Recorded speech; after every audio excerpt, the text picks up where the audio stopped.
Hello mga mi! Try naman nating magluto ng gulay recipe for today's video.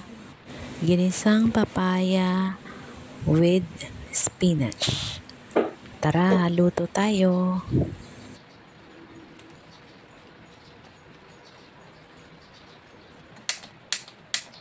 First, maglagay ng baboy sa pan. Hayaan lang natin siyang magmantika.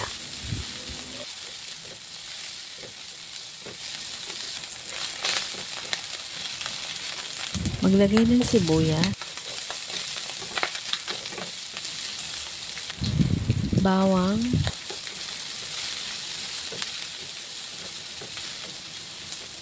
kamatis,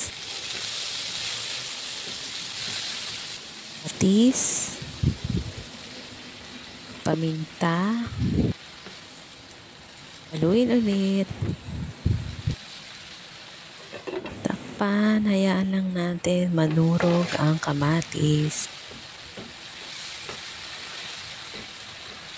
Ilagay na natin ang papayang malapit na namang masira sa loob ng ref.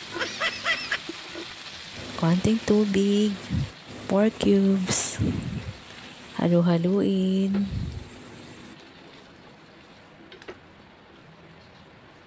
At takpan hanggang sa lumambot ang ating papaya.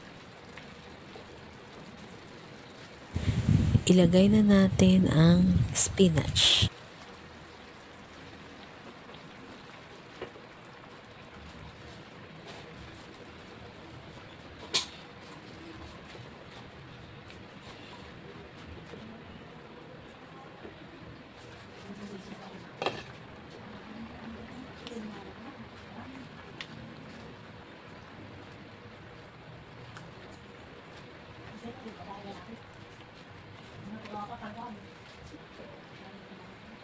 Luto na ang ating ginisang papaya with spinach.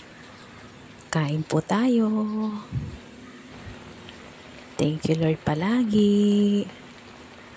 Thank you for watching.